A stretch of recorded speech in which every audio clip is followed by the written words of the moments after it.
ఆటలో అయినా ఆడేవారు ఆడించేవారు సహజం. అది భారతంలో అర్జునుడికి శ్రీకృష్ణుడిలా కావచ్చు, లేదా దుర్యోధనుడికి శకునిలా కావచ్చు.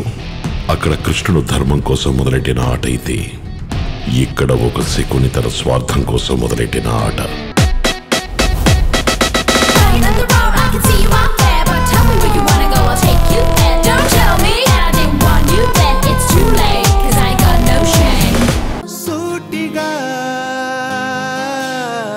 చూడకు